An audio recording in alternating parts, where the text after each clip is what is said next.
ओम शांति। 24 मई 2024 के ईश्वरीय महावाक्य। पहली एक नज़र मुरली के मुख्य पॉइंट पर। बाबा ने कहा, सतयुग त्रेता में तुम आत्म अभिमानी थे। वहाँ मालूम रहता है कि हम आत्मा है। अब यह शरीर बूढ़ा हुआ, इसको अब छोड़ते हैं। शरीर तो पराया लोन पर लिया हुआ है। इस शरीर से उनका लगाव नहीं रहता। लोन लेने वाले का लगाव नहीं रहता। जानते हैं यह तो शरीर छोड़ना है। पावन बनने के लिए तुमको अपने साथ योग सिखलाता हूँ। योग अक्षर न कह, याद अक्षर कहना ठीक है। भारत में हो राम राज्य और रावण राज्य कहा जाता है, परंतु यह नहीं जानते कि कितना समय राम राज्य और कितना समय रावण राज्य चलता है। भारत जैसा पवित्र खंड कोई बन न सके, फिर भारत जैसा अपवित्र भी कोई नहीं बनता। जो पवित्र वही फिर अपवित्र बनता है, फिर पवित्र बनता है। और फिर बाबा ने कहा, भक्ति को कहा जाता है ब्राह्मणों की रात और सतयुग त्रेता है ब्राह्मणों का दिन। पहले पहले तुम देवी देवता धर्म वाले ही 84 जन्म लेते हो। सब नहीं लेते हैं, सिर्फ 84 जन्म। वह फिर कह देते 84 लाख जन्म। पुनर्जन्म लेते लेते दुनिया पुरानी तमो प्रधान बन जाती है। तब फिर बाप आते हैं। सेकंड में जीवन मुक्ति मिलती है। पतित है, फिर पावन बनना है। यह तो सेकंड की बात है। ज्ञान 1 सेकंड का है। इस बेहद के नाटक व सृष्टि चक्र की नॉलेज को समझना है, क्योंकि यह पढ़ाई है, भक्ति नहीं है। भक्ति को पढ़ाई नहीं कहा जाता है, क्योंकि भक्ति में एम ऑब्जेक्ट कुछ भी होती नहीं। और फिर लास्ट में बाबा ने कहा, भक्ति का फैलाव बहुत है, वह सब है मनुष्य मत। अब मनुष्यों को चाहिए ईश्वरीय मत। ईश्वरीय मत श्रीमत। भारत जितना नंबर 1 में था, उतना और कोई खंड नहीं। भारत की बहुत महिमा है। भारत सब धर्मों वालों का बहुत बड़े से बड़ा तीर्थ है। आधा कल्प तुम 21 जन्म लेते हो, बाकी आधा कल्प में भोगी बनने से आयु भी छोटी हो जाती है, तो फिर तुम 63 जन्म लेते हो। एक तरफ शिव बाबा को याद कर पूजते हैं, दूसरी तरफ फिर कहते हैं कि वह सर्वव्यापी है। जिसने तुमको विश्व का मालिक बनाया, उनको तुम माया के चक्र में आकर गाली देते हो। भारत का कोट ऑफ आर्म्स त्रिमूर्ति शिव का होना चाहिए। अभी तो यह कांटों का जंगल है, तो जंगली जानवरों का कोट ऑफ आर्म्स बना दिया है। और अब सुनते हैं महावाक्यों को विस्तार से। मुरली का सार है, मीठे बच्चे, देही अभिमानी बाप तुम्हें देही अभिमानी भव का पाठ पढ़ाते हैं। तुम्हारा पुरुषार्थ है देह अभिमान को छोड़ना। प्रश्न है, देह अभिमानी बनने से कौन सी पहली बीमारी उत्पन्न होती है? उत्तर है, नाम रूप की। यह बीमारी ही विकारी बना देती है। इसलिए बाप कहते हैं, आत्म अभिमानी रहने की प्रैक्टिस करो। इस शरीर से तुम्हारा लगाव नहीं होना चाहिए। देह के लगाव को छोड़ एक बाप को याद करो तो पावन बन जाएंगे। बाप तुम्हें जीवन बंध से जीवन मुक्त बनने की युक्ति बताते हैं। यही पढ़ाई है। ओम शांति। रूहानी बाप कह रहे हैं कि आत्म अभिमानी अथवा देही अभिमानी होकर बैठना है।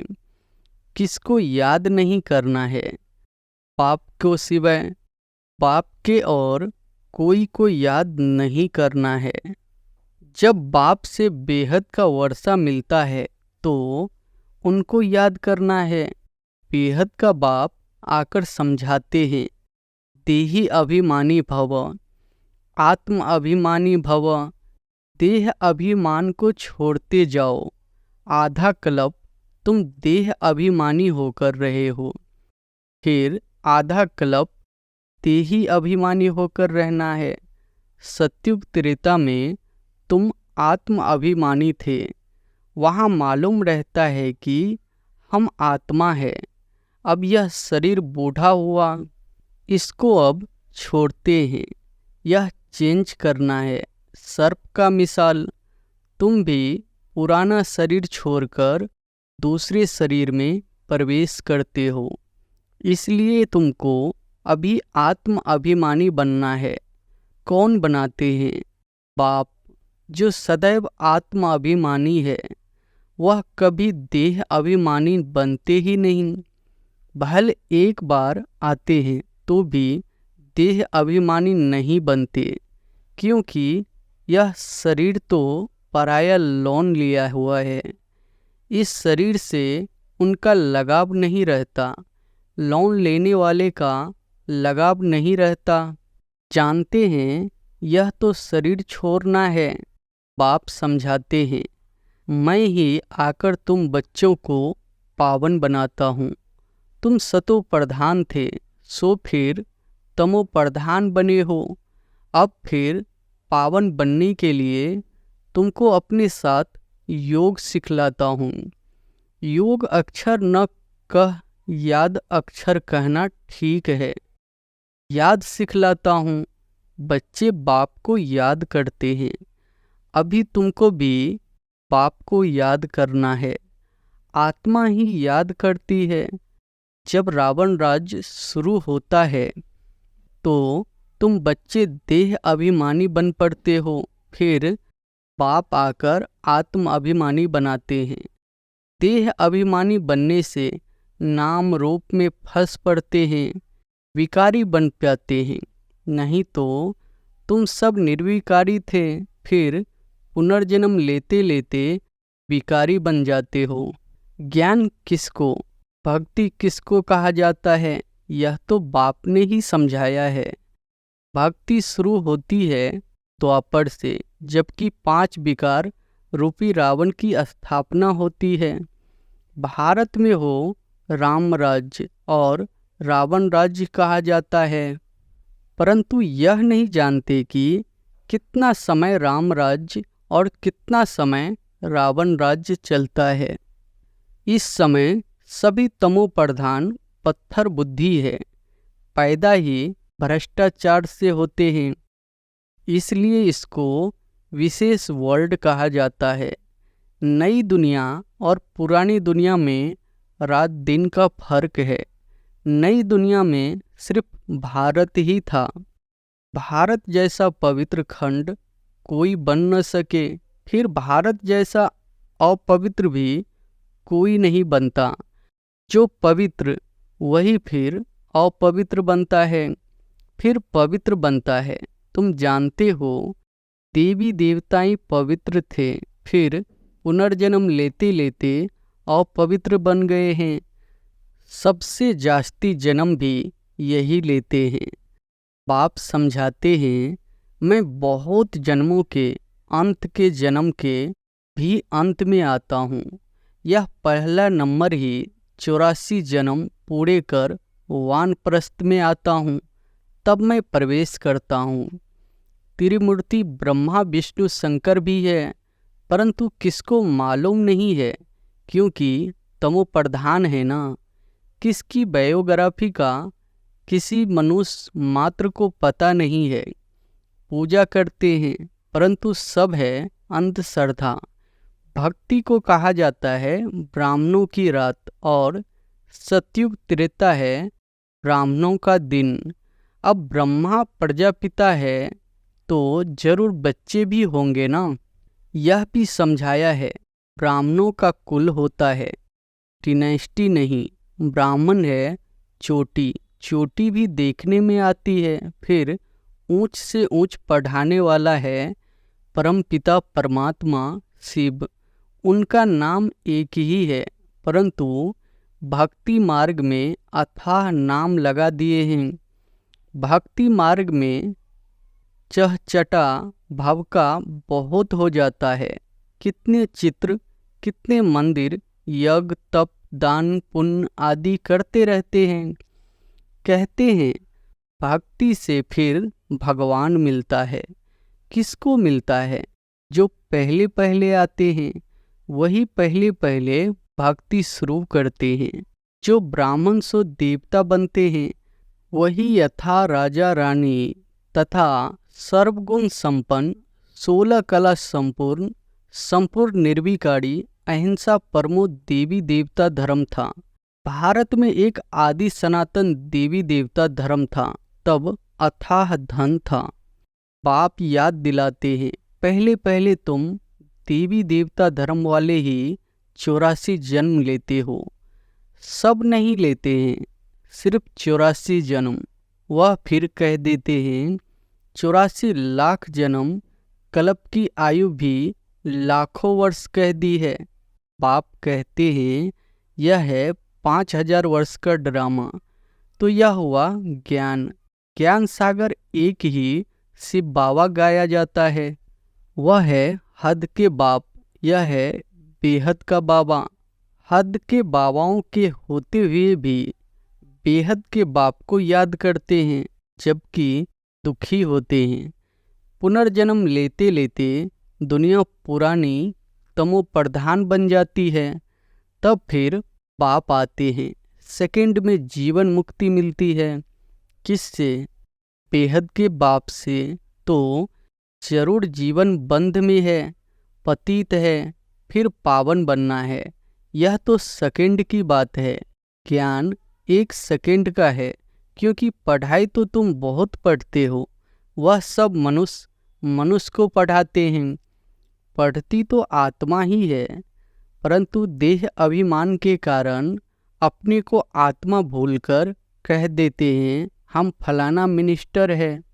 यह है, वास्तव में है आत्मा। आत्मा मिस्टर मिसेज के तन से पाठ बजाती है। यह भूल जाते हैं, नहीं तो आत्मा ही शरीर से पाठ बजाती है। कोई क्या बनते हैं। बाप समझाते हैं अभी यह पुरानी दुनिया बदल नई बनती है। वर्ल्ड की हिस्ट्री ज्योग्राफी जरूर रिपीट होती है। नई दुनिया है, सतो प्रधान।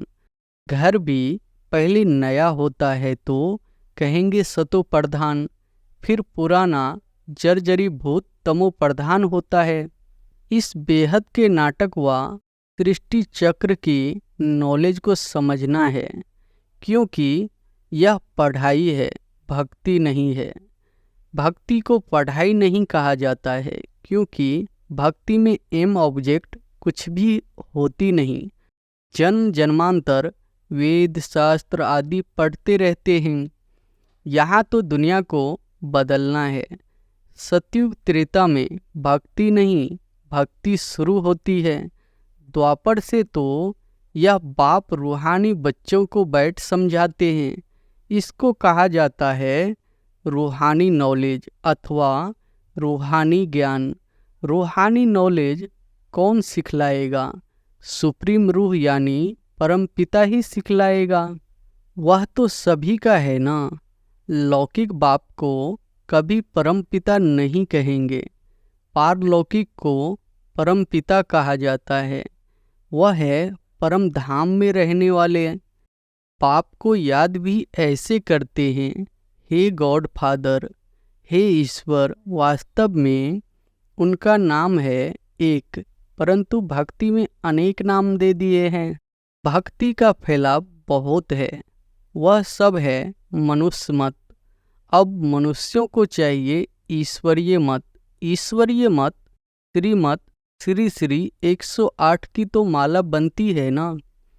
यह प्रवृत्ति मार्ग की माला बनती है। फिर पुनर्जन्म लेते लेते सीढ़ी उतरते इंसॉल्वेंट बन जाते हो। बुद्धि इंसॉल्वेंट बन जाती है तो मनुष्य दिवाला मारते हैं। जो 100% सॉल्वेंट थे वो इस समय इंसॉल्वेंट है। बुद्धि को ताला लगा हुआ है। वह लॉक किसने लगाया? गोदरेज का ताला लग जाता है। भारत जितना नंबर 1 में था उतना और कोई खंड नहीं। भारत की बहुत महिमा है। भारत सब धर्म वालों का बहुत बड़े से बड़े तीर्थ है, परंतु ड्रामा अनुसार गीता को खंडन कर दिया है। भारत और सारी दुनिया की भूल है। भारत में ही गीता को खंडन किया है। जिस गीता के ज्ञान से बाप नई दुनिया बनाते हैं और सर्व की सद्गति करते हैं। भारत सबसे ऊंच और बहुत धनवान खंड था जो अभी फिर से बन रहा है। यह उल्टा झार है। इनका बीज ऊपर में है। उसको बृहस्पति कहा जाता है। बृहस्पति की दशा बैठती है ना। बाप समझाते हैं मैं बृहस्पति आता हूँ तो भारत पर बृहस्पति की दशा बैठती है, ऊंच बन जाते हैं। फिर रावण आया है तो राहु की दशा बैठ जाती है। भारत का क्या हाल हो जाता है। वहाँ तो तुम्हारी आयु भी बड़ी रहती है क्योंकि पवित्र हो। आधा कल्प तुम 21 जन्म लेते हो, बाकी आधा कल्प में भोगी बनने से आयु भी छोटी हो जाती है, तो फिर तुम 63 जन्म लेते हो। अभी बाप समझाते हैं सतो प्रधान बनना है, इसलिए मामेकम याद करो। सब धर्म वाले इस समय तमो प्रधान है। तुम सभी को यह ज्ञान दे सकते हो। आत्माओं को बाप तो एक ही है, सब ब्रदर्स है, क्योंकि हम आत्माएं एक बाप के बच्चे हैं। भले कहते भी है हिंदू मुसलमान भाई भाई है, परंतु अर्थ नहीं जानते हैं। आत्मा कहती राइट है, सब ब्रदर्स का बाप एक है। वर्षा देना ही है बड़े बाबा को, वह आते भी भारत में है। शिव जयंती मनाते हैं, परंतु वह कब आया था यह किसको भी पता नहीं है। तुम्हारी युद्ध है 5 विकारों से। काम तो तुम्हारा नंबर 1 दुश्मन है। रावण को जलाते हैं, परंतु वह है कौन, क्यों जलाते हैं, कुछ नहीं जानते। द्वापर से लेकर तुम नीचे उतरते इस समय पतित बन गए हो।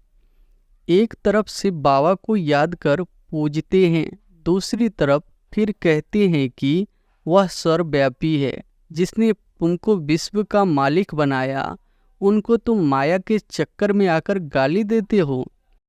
पाप कहते हैं मीठे बच्चों, तुम मुझे अनगिनत जन्मों में ले गए हो, मुझे कन कन में कह दिया है। यह भी ड्रामा बना हुआ है। बेहद के बाप की गलानी करते कितनी पाप आत्माएं बन गए हो। रावण राज्य है ना, यह भी तुम जानते हो। इस समय सब भक्तियां है, सबकी सद्गति करने वाला कौन है? सचखंड स्थापन करने वाला सबका बाबा है। रावण को बाबा नहीं कहा जाता है। 5 विकार हरेक में है। विकार से पैदा होते हैं, इसलिए भ्रष्टाचारी कहा जाता है। देवताओं को कहा जाता है संपूर्ण निर्विकारी, अभी है संपूर्ण विकारी।